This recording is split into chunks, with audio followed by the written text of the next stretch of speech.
এখন পর্যন্ত ৫৪টি অভিযোগ দায়ের হয়েছে আন্তর্জাতিক অপরাধ ট্রাইব্যুনালের প্রসিকিউশন এবং তদন্ত সংস্থায়। প্রত্যেকটিতেই প্রধান আসামি শেখ হাসিনা।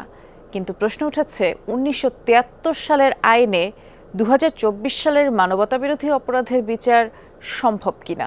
এ নিয়ে ভিন্ন মতামত দিয়েছেন ফৌজদারি অপরাধ বিশেষজ্ঞরা। চিফ প্রসিকিউটর বলছেন, প্রচলিত আইনেই বিচার সম্ভব, তবে দু একটি ধারা সংস্কার প্রয়োজন।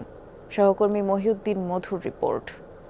স্যান্ডেলিনা সো, রূপচর্চায় আভিজাত্য। ২০০৯ সালে ক্ষমতায় এসে যুদ্ধাপরাধীদের বিচারের কাজ শুরু করে আওয়ামী লীগ সরকার। ১৯৭৩ সালে প্রণীত আন্তর্জাতিক অপরাধ ট্রাইব্যুনাল আইনের অধীনেই বিচারের উদ্যোগ নেয় তারা। ১৯৭১-এ স্বাধীনতা যুদ্ধে সংঘটিত মানবতাবিরোধী অপরাধের বিচারের জন্য প্রণীত হয় আইনটি। যদিও ২০১০-এর আগে এই আইনে বিচার বা সাজা হয়নি কারও। ২০০৯ সালে সংসদ অধিবেশনে একটি মৌখিক প্রস্তাবও পাশ হয়। পরবর্তীতে ট্রাইব্যুনালে ব্যক্তি এবং গোষ্ঠীকে বিচারের আওতায় আনার বিধান যুক্ত করে কিছু সংশোধনী আনা হয় আইনে। সে আইনের ৩-১-এ বলা আছে, মানবতাবিরোধী ও শান্তিবিরোধী অপরাধ, গণহত্যা, যুদ্ধাপরাধ, জেনেভা কনভেনশন বিরোধী কাজ সহ আন্তর্জাতিক আইন অনুসারে যে কোনো অপরাধের দায়ে অভিযুক্ত ব্যক্তি বা দল, সেনাবাহিনী কিংবা তাদের সহযোগী সশস্ত্র বাহিনীর বিচারের ক্ষমতা আছে ট্রাইব্যুনালের। কিন্তু সেই আইনের ক্ষমতায় কি ২০২৪-এর মানবতাবিরোধী অপরাধের বিচার সম্ভব? সুপ্রিম কোর্টের সিনিয়র আইনজীবী ও ফৌজদারি অপরাধ বিশেষজ্ঞ এস.এম. শাহজাহান বলছেন, ৩৭ বছরে যে আইনে বিচার হয়েছে তার ১৪ বছর পরে এসেও বাধা নেই, কারণ ফৌজদারি কার্যবিধিগুলো ব্রিটিশ আমলে প্রণীত। তদন্তকারী সংস্থা তাদের কাছে ওনারা তদন্ত করার পরে যদি ওনারা প্রাইমা ফেসি কেস পান, তাহলে ওনারা আপনার একটা রিপোর্ট সাবমিট করবেন। ওই রিপোর্টটা যাচাই বাছাই করে একটা প্রসিকিউশন টিম ওনারা কোর্টের সামনে উপস্থাপন করবেন।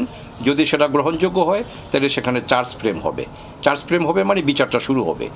তবে সুপ্রিম কোর্টের সিনিয়র আইনজীবী জেড.আই. খান পান্না মনে করেন, এই আইনটি বিশেষায়িত কেবল ১৯৭১-এ সংঘটিত অপরাধের বিচারের জন্য। এক্ষেত্রে সংশোধন কিংবা সংস্কার প্রযোজ্য নয়। ট্রাইব্যুনাল নিয়ে এটা নিয়ে আমি কি বলবো, যেটা একটা বাড়াবাড়ি। এবং এইটা হয়েছিল পাক আর্মি এবং তার যে অক্সিলারি ফোর্স, রাজাকার, আল বদর, আল শামস, এদের ট্রাই করার জন্য। আমি এই আইনের পক্ষে না। তার এমন মন্তব্য মানতে নারাজ ট্রাইব্যুনালের চিফ প্রসিকিউটর। বলেন, ৭৩-এর আইনের মানবতাবিরোধী অপরাধের সংজ্ঞা অনুসারে ২৪-এর অপরাধও গণ্য।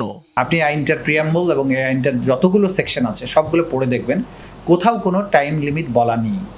বরং বলা হয়েছে এই আইন প্রবর্তনের পূর্বে অথবা পরে বাংলাদেশের যে কোনো জায়গায় যদি এই অপরাধ সংগঠিত যে কোনো ব্যক্তি বা সংগঠন করুক, তার বিচার করা যাবে। কিন্তু দল হিসেবে আওয়ামী লীগের বিরুদ্ধে যে অভিযোগ এসেছে সেটির সাজা নির্ধারণ করা নেই আইনে, তবে এখতিয়ার আছে বিচারের। ফলে এটির সংস্কার চান চিফ প্রসিকিউটর। এই সবগুলোকে সমন্বয় করে এই আইনটাকে যথোপযুক্ত করা হবে, যাতে করে কোনো প্রশ্ন না ওঠে।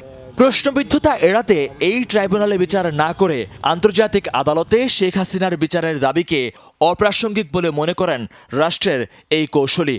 কারণ অপরাধের ঘটনাস্থল বাংলাদেশেই। বাংলাদেশ এই বিচার করতে সক্ষম। মহিউদ্দিন মধু, যমুনা নিউজ, ঢাকা।